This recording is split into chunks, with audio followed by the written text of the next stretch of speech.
Você está vivendo ou apenas sobrevivendo? Essa pergunta, embora pareça simples, ecoa com o peso de séculos de filosofia, espiritualidade e desespero humano. Friedrich Nietzsche, um homem do século XIX, ousou lançá-la ao mundo, não com timidez, mas como uma martelada. Para ele, a vida não devia ser apenas suportada, mas transbordada. E se no fundo você sente que há algo errado com a forma como as coisas estão, talvez Nietzsche esteja te chamando agora.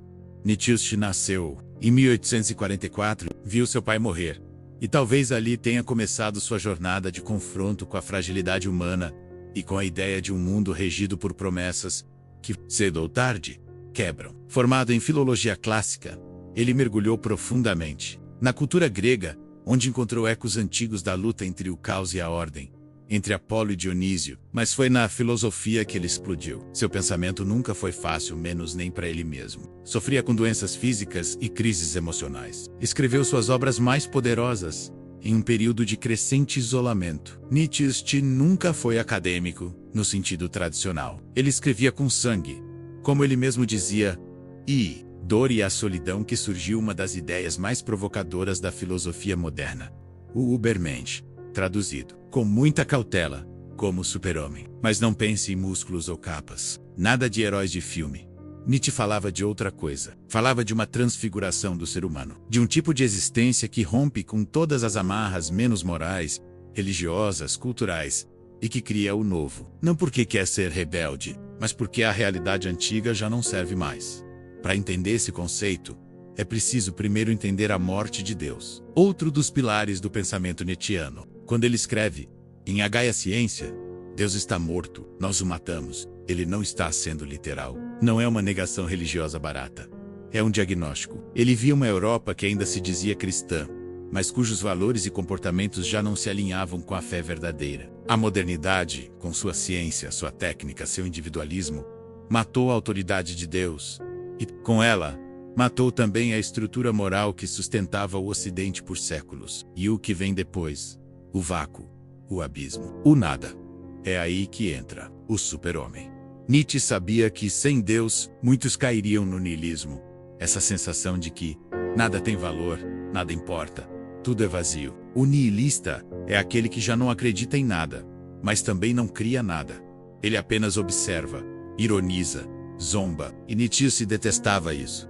Ele queria outro caminho, um caminho criador. O super-homem é, nesse sentido, a resposta ao niilismo. É aquele que diante do vazio não se entrega, mas afirma a vida com intensidade. Ele cria os seus próprios valores, reconstrói o mundo a partir de si. Ele não se conforma. Mas, e no século XXI? O mundo em que vivemos hoje parece ainda mais nihilista do que o de Nietzsche. Vivemos a era do excesso. Excesso de informações, de imagens, de produtos, de promessas, mas também vivemos a era da superficialidade. As pessoas correm o tempo todo, mas não sabem para onde. Trabalham sem parar, mas não sabem por quê. Riem com memes, choram com filmes, mas no fundo, permanecem. Perdemos o silêncio, o tempo, a presença. E acima de tudo, perdemos o porquê. Nietzsche poderia olhar para esse mundo e dizer: eu avisei. Ele previu o esvaziamento espiritual do homem moderno. Previu a crise de sentido e nos desafiou a não sermos apenas vítimas desse colapso, mas a fazermos dele uma oportunidade. O super-homem então surge como uma possibilidade radical. Ele é aquele que não foge do abismo. Ele dança sobre ele. Ele é aquele que se reinventa, que rasga os roteiros prontos e escreve uma vida autêntica, mesmo que isso custe tudo. Mas aqui está a grande questão. O super-homem é possível hoje? No século XXI, tudo parece nos empurrar para o conformismo. Desde a infância somos treinados a obedecer, seguir, agradar. Os algoritmos nos dizem o que queremos ver, o que devemos comprar, o que devemos sentir. As redes sociais criam padrões invisíveis de comportamento. Sorria, pareça bem, tenha opinião, mas não demais. Seja ousado, mas não excessivo. Viva, mas não incomode. Tudo medido, calculado, monetizado. E mesmo assim, há uma sede, uma inquietação, uma angústia que pulsa por trás das telas. Muitas pessoas, silenciosamente, estão começando a dizer não. Estão largando empregos que odiavam, saindo de relacionamentos que as aprisionavam, abandonando certezas. Estão buscando algo que não sabem nomear menos, mas que talvez Nietzsche chamasse de potência. Essas pessoas podem ser os germes do super-homem. Mas, cuidado, essa travessia é perigosa.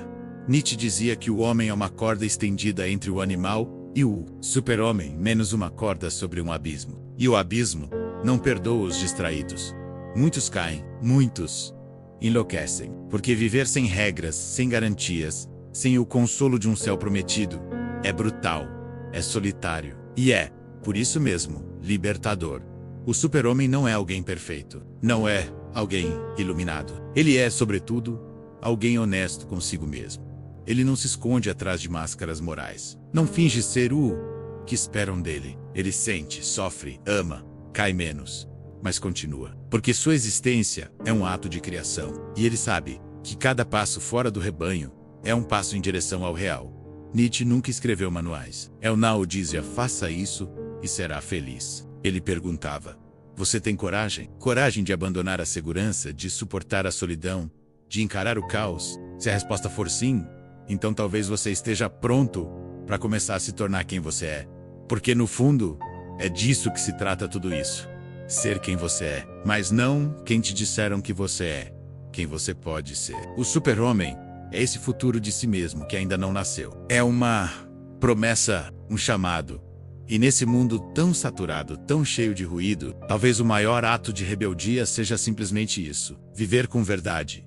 Nietzsche dizia que o maior desafio do homem moderno não era o sofrimento, a dor ou a violência menos, mas sim o tédio, a anestesia, a ausência de sentido. Ele via, ainda no século XIX, os sinais do que se tornaria a epidemia existencial do nosso tempo.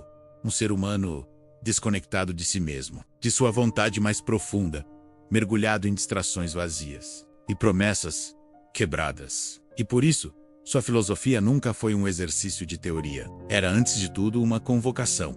Desperte. Desperte para quem você é. Desperte para o que pode ser. Desperte para a responsabilidade de criar sua própria vida. E essa criação para Nietzsche passa inevitavelmente pelo sofrimento. Sim, Nietzsche valorizava a dor, mas não no sentido masoquista ou punitivo. Para ele, a dor era um sinal, um lembrete de que estamos vivos. Um caminho para a transformação. Aquilo que não me mata me fortalece, escreveu ele. Não como um clichê motivacional, mas como uma verdade brutal sobre a condição humana.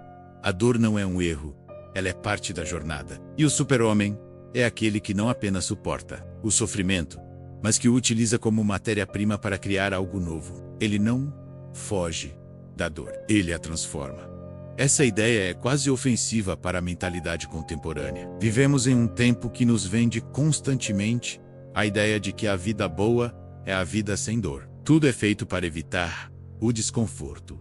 Analgésicos para o corpo, distrações para a mente, espiritualidades prontas para o espírito. Sofrer virou um fracasso. Chorar é constrangedor. Sentir profundamente é visto como fraqueza. Mas Nietzsche te dizia que é justamente nesse mergulho na dor que encontramos potência, porque a dor nos obriga a olhar para dentro. E ali, no escuro, começamos a ver quem somos. O super-homem é forjado nesse fogo.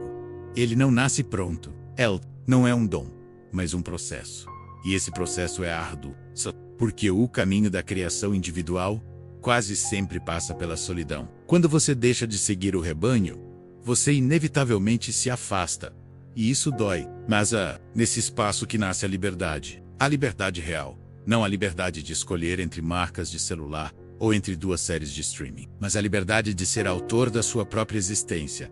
Nietzsche via na cultura do seu tempo uma profunda decadência. Ele criticava a religião tradicional por domesticar o homem, por torná-lo pequeno, culpado, submisso. Criticava a moral cristã que exaltava o fraco, o sofredor, o obediente. Não por compaixão, mas porque precisava conter a força criadora do indivíduo. Para ele, essa moral era fruto do ressentimento. Era o grito daqueles que não tinham força para criar. E por isso, queriam impedir que os outros criassem. O super-homem rompe com tudo isso. Ele não odeia os fracos, mas recusa se prender por ressentimento. Ele não busca aprovação. Ele busca sentido. E aqui está uma chave fundamental. O sentido da vida para Nietzsche Não está dado. Não está escrito em um livro sagrado, nem em uma filosofia pronta. O sentido precisa ser criado por você a cada dia. E essa criação é uma responsabilidade imensa, porque quando você deixa de seguir regras externas, você precisa criar suas próprias regras. Isso exige força interior, exige visão, exige coragem. A coragem de errar, de cair, de recomeçar. O super-homem não é infalível. Ele é humano, mas ele é um humano que escolheu crescer, mesmo que isso doa. Hoje, talvez, mais do que nunca, essa ideia é urgente. Vivemos uma crise global de sentido. As instituições em que antes confiávamos estão falidas ou corrompidas. As promessas do progresso não se cumpriram. A tecnologia avança, mas o vazio cresce. E nesse cenário, muitas pessoas se perdem. Buscam sentido em gurus, em seitas, em ideologias radicais. Mas Nietzsche te diria: pare, volte-se para si mesmo. Comece aí. Você não precisa de um salvador. Precisa de um espelho. E o espelho mostra tudo: as sombras, os medos, as contradições.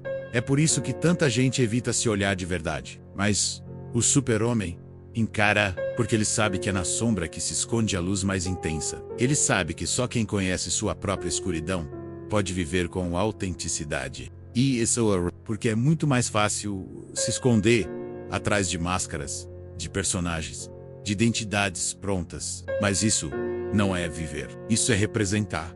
Nietzsche propõe uma ética da autenticidade, uma vida que seja verdadeira não porque segue regras externas, mas porque pulsa de dentro. Isso não significa viver sem limites, como uma criança mimada. Significa viver com profundidade, com responsabilidade radical. Você é responsável pela sua vida, pelo seu caminho, pelas escolhas que faz menos e pelas que deixa de fazer. Essa consciência pode ser avassaladora, mas também é libertadora, porque ela te devolve o poder de ser autor. E esse é o poder mais revolucionário que existe.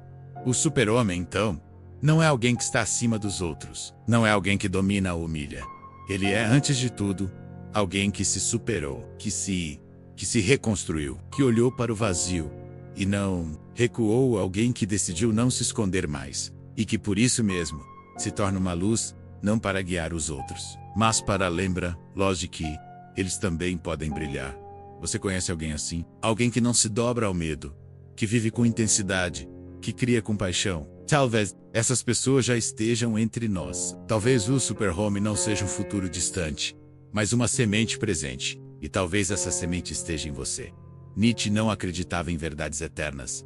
Ele não buscava um Deus para substituir outro. O que ele queria entender e provocar era a vida em sua forma mais intensa, mais bruta, mais verdadeira. E é nesse caminho que ele apresenta um dos conceitos mais centrais e mal compreendidos de sua filosofia: a vontade de potência. Aqui não estamos falando de poder no sentido de dominação sobre o outro, mas de uma força interior, uma energia criadora que habita tudo o que vive. É essa vontade que move o super-homem. É ela que o faz dançar sobre o abismo, rir no meio do caos, transformar a dor em beleza. Para compreender a vontade de potência, é preciso romper com o olhar moralista. Nietzsche não escreve para agradar. Ele não escreve para consolar. Ele escreve para incendiar. E nesse fogo, a vontade de potência aparece como a chama primordial da existência. Cada ser vivo, em sua essência, deseja expandir-se, crescer, afirmar-se. Isso vale para uma planta que busca a luz, para um animal que luta por território, para um artista que transforma silêncio em cor. Viver, para Nietzsche, é afirmar-se. E afirmar-se é criar. A vontade de potência, portanto, é um impulso criador, mas não qualquer criação. Ela não serve ao ego inflado, à vaidade, ao status. Ela não quer imitar. Ela quer expressar o que há de único. Ela quer ser. Por isso, ela exige autenticidade, exige presença, exige coragem. E é por isso que ela é tão rara hoje. Vivemos em uma era em que tudo nos empurra para fora de nós mesmos. A vontade de potência, no entanto, é um movimento para dentro. Ela nasce do silêncio, do confronto com o próprio vazio. Nietzsche dizia que muitos vivem como sombras, como reflexos. Seguem padrões, repetem ideias, colecionam desejos que não são seus.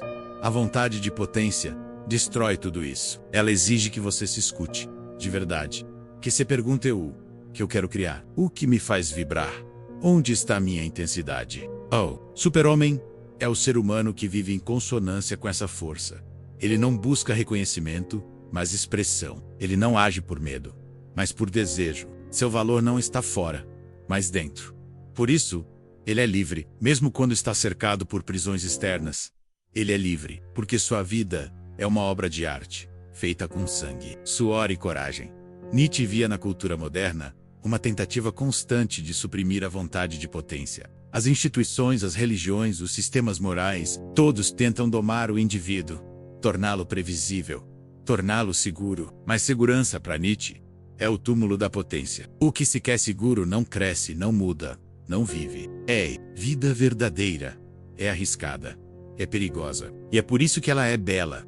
Essa visão pode parecer assustadora. Afinal, fomos educados para evitar o risco, para buscar garantias, para habides. Mas Nietzsche nos oferece uma outra possibilidade. E se o risco for o caminho para a liberdade? E se o desconforto for o solo onde nasce o autêntico? E se, em vez de fugir da angústia, nós a atravessarmos e sairmos do outro lado transformados? A vontade de potência não é uma ideia abstrata. Ela se manifesta em momentos concretos. Quando você cria algo novo, quando ousa dizer uma verdade incômoda, quando escolhe um caminho próprio, menos ali está ela. E nesses momentos, você sente uma espécie de eletricidade, uma expansão.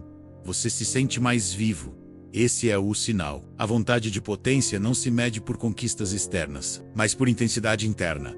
O século XXI é, paradoxalmente, um tempo de imensa potência e imensa repressão. Temos mais possibilidades do que nunca, menos, e ao mesmo tempo, mais medo. Medo de errar, de fracassar, de parecer estranho. E assim, muita gente vive aquém de si mesma. Vive pequena. Vive em corrida. Nietzsche chamaria isso de decadência. Moral, mas vital. A decadência é a perda do ímpeto de viver. O super-homem resgata esse ímpeto. Ele diz: eu quero viver tudo com plenitude, com verdade, com coragem. Isso não significa buscar prazer o tempo todo. Pelo contrário, a vontade de potência sabe que o prazer verdadeiro nasce do esforço, da entrega, da superação. Nietzsche não acreditava em felicidade fácil. Ele acreditava em alegria trágica, aquela que nasce quando você aceita o caos da vida menos e ainda assim a ama. Essa é a ideia do amor fati, o amor ao destino. Amar a vida como ela é, com tudo o que ela traz, sem tentar escapar, sem tentar maquiar. Isso exige uma alma forte, uma alma que não se quebra diante da adversidade, mas que se transforma com ela. O super-homem vive esse amor. Ele não lamenta, ele não se vitimiza, ele cria. E aqui, talvez esteja a chave mais potente da filosofia de Nietzsche. A vida não é algo a ser compreendido, mas afirmado. Ela não é um problema a ser resolvido, mas um mistério a ser vivido. O super-homem não precisa entender tudo. Ele precisa viver com intensidade.